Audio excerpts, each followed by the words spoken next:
రేపినటువంటి అంశం పాకిస్తాన్ వాళ్ళు మన జవాన్లపై మన వాళ్ళపై పుల్వామా అంశంపై దాడి దాదాపుగా స్పాట్లో 44 మంది సిఆర్పిఎఫ్ జవాన్లు చనిపోవడం జరిగింది.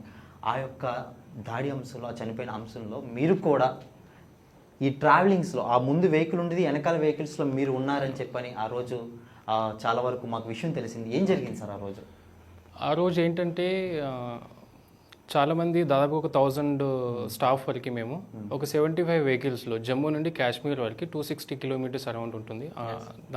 దానికి మేము కాన్వాయ్లో వెళ్తున్నాం అనమాట. అప్పుడు ఏం జరిగిందంటే సడన్గా మేము పుల్వామా దగ్గరలో సడన్గా ఒక ఎస్యూ వెహికల్ వచ్చి వాళ్ళది మిలిటెంట్స్ అనమాట వాళ్ళు. సో వాళ్ళు సడన్గా మా వెహికల్ని సూసైడ్ బాంబ్ అటాక్ లాగా వాళ్ళు చేయడం జరిగిందనమాట. సో మా దాంట్లో ఒక 44 జవాన్స్ అలాంటి ఒక సోల్జర్స్ అక్కడే చనిపోవడం జరిగింది. ఆ కాన్వేలో నేను కూడా ఉన్నాను. అది నా దురదృష్టం అనుకోండి. ఎట్లంటే అందుకు ప్యాథటిక్ సిచ్యువేషన్, అలాంటి ఒక నీచమాలిన అదనుకోండి. ఎందుకంటే ఒక సోల్జర్స్ మీద అటాకింగ్ అనేది, వాడు ఒక మనిషి, మేము ఒక మనిషిమే. వాళ్ళు తినేది అన్నమే, మేము అన్నం తింటున్నాం. వాళ్ళు దేశానికి సేవ చేయట్లేదు, మేము దేశానికి సేవ చేస్తాం. దేశానికి సేవ చేసుకునే వాళ్ళ మీద అటాకులు చేయడం అనేది మాత్రం అది నీచమైన పని, దుర్మార్గమైన పని. ఆ ట్రావెలింగ్లో నేను కూడా ఉన్నాను కాబట్టి ఆ సీన్ చూస్తుంటే నాకు ఒక 3-4 డేస్ వరకు అసలు అన్నం కూడా తినే పరిస్థితుల్లో మా ఫ్రెండ్స్, నా కొలీగ్స్ అందరం ఒక రకమైన ఏడవడం. సోల్జర్స్ కాబట్టి చాలా స్ట్రాంగ్ ఉంటుంది మా హార్ట్స్ కానీ, బాడీ ఫిజికల్ కానీ, అలాంటి మెంటల్గా చాలా స్ట్రాంగ్ ఉంటాం. కానీ ఒక 3-4 డేస్ వరకు మేము కూడా ఈ కళ్ళల్లో నీళ్ళు ఉంటాయి కదా, అవన్నీ ఆవిరైపోయినాయి అన్నమాట. అట్లాంటి సిచ్యువేషన్ ఆ రోజు పుల్వామాలో చూడడం జరిగింది. మొత్తం దాదాపుగా 3 కిలోమీటర్స్ వరకు 70 వెహికల్స్. అవును. సో మీరు ఏ వెహికల్లో ఉన్నారు సార్? నేను దాదాపు 45th వెహికల్లో ఉన్నాను. నేను అన్నమాట శ్రీనగర్ వెళ్తున్నాను డ్యూటీ మీద, జస్ట్ 3-4 డేస్ వర్క్ మీద. సో ఆ టైంలో నేను కూడా అదే కాన్వేలో వెళ్ళడం జరిగింది అనమాట. ఓకే. సో అక్కడ దాడి అంశం జరిగిన తర్వాత మీరు చూడాలని దగ్గరికి వెళ్ళారా సార్? అవును, నాకు ఉంటుంది కదా, ప్రతి ఒక్క సోల్జర్కి ఉంటుంది చూడాలి అని చెప్పేసి. కానీ మా దగ్గర రెస్ట్రిక్షన్స్ ఏంటంటే ఏదైనా అటాక్ జరిగినప్పుడు అక్కడ గ్యాదరింగ్స్ ఉండవద్దు అనమాట. గ్యాదరింగ్స్ ఉండకపోవడం వలన నేను, కానీ ఒక సోల్జర్ ప్లస్ ఒక హ్యూమన్ కాబట్టి చూడాలని యాంగ్జైటీ ఉంటుంది కాబట్టి వెళ్ళి చూడడం జరిగింది. నేను నా ప్లేస్ నుండి స్పాట్కి వెళ్ళడానికి దాదాపుగా 3 hours పట్టింది. అండ్ 3 గంటల తర్వాత వెళ్ళడం జరిగింది స్పాట్కి. కానీ చూస్తే మాత్రం అది హృదయ విదారకమైన సిచ్యువేషన్. సార్, ఆ టీవీలో చూస్తేనే మా కళ్ళంటే నీళ్ళు వచ్చినాయి. ఆ సందర్భాలు, ఆ ప్రదేశాలు చూస్తున్నప్పుడే మా హృదయం కదిలించిపోయింది. కానీ really proud to Narendra Modi గారు ప్రతీకారం తీర్చుకొని ఖచ్చితంగా మళ్ళా ప్రతీకారంతో ఒక్కడున్నామంటే ఎవరైతే కనుక తీవ్రవాదులు ఉన్నారో మొత్తం బ్లాస్టింగ్ అనేది వాళ్ళు హతమార్చారు. దానిపై మీ స్పందన? అదేంటే సార్, అది నరేంద్ర మోడీ గారు అని కాదండి, మాకు ఇండియన్ గవర్నమెంట్ ఆర్డర్ ఇచ్చింది మా ఇండియన్ ఆర్మ్డ్ ఫోర్సెస్కి. సో దాని ప్రకారం ఆర్డర్ని మేము ఒబే చేస్తాము. మాకైతే ఇన్ఫర్మేషన్ ఉండే, మా జాయింట్ ఇంటెలిజెన్స్ కానీ పైన ఇంటెలిజెన్స్ బ్యూరో వాళ్ళ దగ్గర ఇన్ఫర్మేషన్ ఉండే, బాలకోట్ ప్లేస్లో మిలిటెంట్స్ ట్రైనింగ్ సెంటర్ ఉంది అని చెప్పేసి మా దగ్గర ఇన్ఫర్మేషన్ ఉండే. సో దాని ప్రకారం ఎయిర్ ఫోర్స్ వాళ్ళు సడన్గా వాళ్ళ మీద ఎర్లీ మార్నింగ్ వాళ్ళపైన అటాక్ చేయడం జరిగింది. దాదాపుగా మాకు నంబర్ ఐడియా లేదు, బట్ 300-400 మెంబర్స్ వరకు మిలిటెంట్స్ చనిపోవచ్చు అని చెప్పేసి గెస్సింగ్ అనమాట. అది అన్అఫీషియల్ సోర్సెస్తో మాకు తెలిసిన విషయం అది. ఎందుకంటే ఒక ట్రైనింగ్ సెంటర్లో ఎక్కడైనా సరే 300-400 మెంబర్స్ ఉంటారన్నమాట. వాళ్ళు ఆ విలేజ్లో, బాలకోట్ అనే విలేజ్లో అక్కడ 300-400 వరకు ఉంటారని నా గెస్సింగ్ అనమాట. అదేంటంటే గవర్నమెంట్ మోడీ గారని కాదు, ఎవరు ఇచ్చినా కానీ అది గవర్నమెంట్ ఆఫ్ ఇండియా ఇచ్చిన ఆర్డర్ కాబట్టి we obey all the government orders.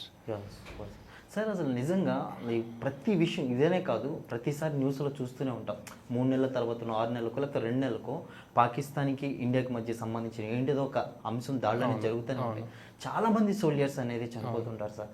నిజంగా ఈ అంశాలు చూసినప్పుడు చాలామంది ఓపెన్గా చెప్పాల్సిన విషయం, సోల్జర్స్ అవడానికి భయపడుతూ ఉంటారు సార్.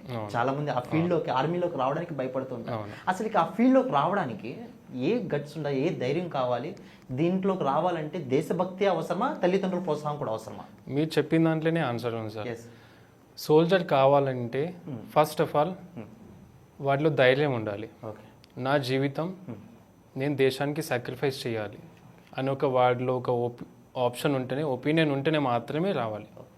లేకపోతే నేను ఏదో నాకు ఒక ఎంప్లాయ్మెంట్ బయట దొరకట్లేదు కదా, అండ్ నేను ఇందులో వచ్చి జాయిన్ అయిపోయి ఏదో ఎంప్లాయ్మెంట్ ఆపర్చునిటీ చేసుకునే వాళ్ళకి మాత్రం I cannot suggest for those people.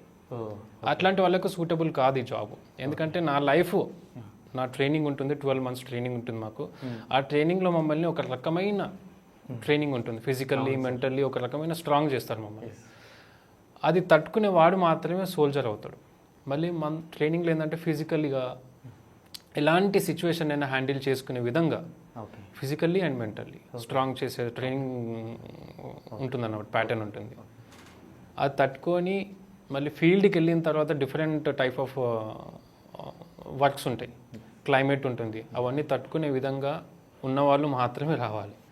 ఏదో ఎంప్లాయ్మెంట్ ఆపర్చునిటీ వచ్చింది కదా, వస్తే ఒక నెలకి 50,000, 60,000, లక్ష రూపాయలు వస్తాయి కదా అని చెప్పేసి వచ్చే వాళ్ళకి మాత్రం నేను కొంచెం I cannot suggest for those people. ఒక డెడికేషన్ ఉండాలి. డెడికేషన్ లేకపోతే వాడు సోల్జరే కాదు. ఈవెన్ ఆల్సో నేను ఒక సోల్జర్ని. నేను అస్సాంలో పనిచేశాను, ఛత్తీస్గఢ్లో పనిచేశాను. అస్సాంలో ఇన్సర్జెంట్స్తో ఫైట్ చేశాము, ఛత్తీస్గఢ్లో నక్సలైట్స్తో ఫైట్ చేసాము, జమ్మూలో మిలిటెంట్స్తో ఫైట్ చేసినాం మేము. ఎక్కడికైనా నేను నా డ్యూటీస్ అన్నీ ఆల్మోస్ట్ కాంబాట్ యాక్షన్స్. అట్లాంటి సిచ్యువేషన్స్ తట్టుకునే వాళ్ళు మాత్రమే రావాలి సోల్జర్గా. లేకపోతే వద్దు అని అనుకోవడమే బెటర్. ఏదైనా సాఫ్ట్వేర్ జాబ్స్ కానీ, బ్యాంకింగ్ జాబ్స్ కానీ, టీచింగ్ జాబ్స్ కానీ చాలా ఆపర్చునిటీస్ ఉన్నాయి. సోల్జర్ అంటేనే ఒక డెడికేషన్, ఒక స్ట్రాంగ్ మోటివేషన్ ఉన్న వాళ్ళు మాత్రమే రావాలి. సార్ ఒక దాన్ని ఏమంటారంటే ఒక భయంకరమైన వంటి అపోహో లేదంటే కనుక బైక్ స్ప్రెడ్ అయిపోయిన వంటి ఏదో ఒక తప్పు వార్త తెలియదు కానీ ఆర్మీ ట్రైనింగ్ తీసుకోవాలంటే, ఆర్మీ ట్రైనింగ్ ఇచ్చేటప్పుడు కూడా చాలామంది తట్టుకోలేక వెనక్కి వచ్చేసి పారిపోయిన వాళ్ళు చాలామంది ఉంటారంట. ట్రైనింగ్ చాలా స్టఫ్గా ఉంటుందంట. ట్రైనింగ్ అనేది మనము కాలేజ్ అయిపోయిందండి, అది మీది కానీ అది కానీ కాలేజ్ అయిపోయింది, మనం ఇంట్లో సుకుమారంగా వెలుగుతాం, అవునా కదా. మాకు మా ఒక కంపెనీ ఒకటి ఉంటుంది, ట్రైనింగ్ సెంటర్ అని చెప్పేసి. ఆ కంపెనీలో 135 స్టాఫ్ ఉంటారన్నమాట.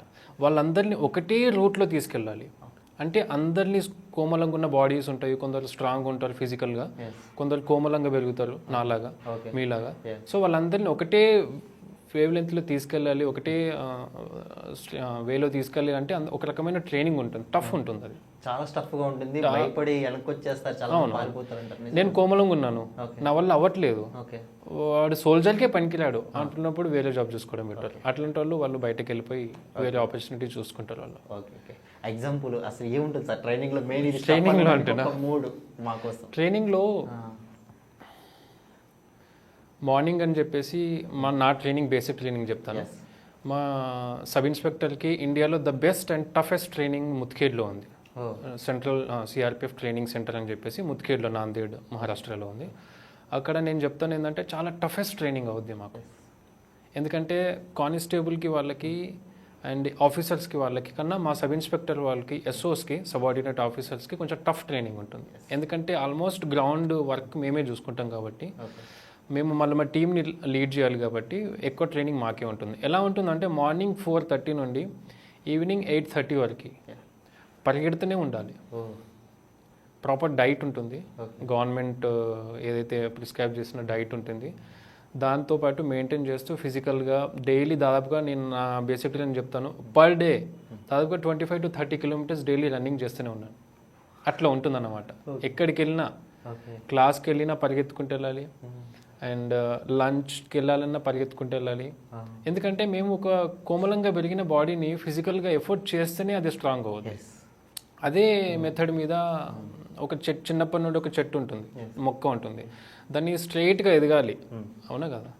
ఎదగాలి అంటే దాన్ని కొన్ని స్టిక్స్తో పెట్టి అట్లా మాల్డ్ చేస్తేనే అది వెళ్ళిపోతుంది, పెద్ద వృక్షం అవుతుంది, దాని రిజల్ట్ వస్తుంది. కాబట్టి మాకు కూడా ఒక ట్రైనింగ్ అని చెప్పేసి ప్యాటర్న్ చాలా టఫ్గా ఉంటుంది.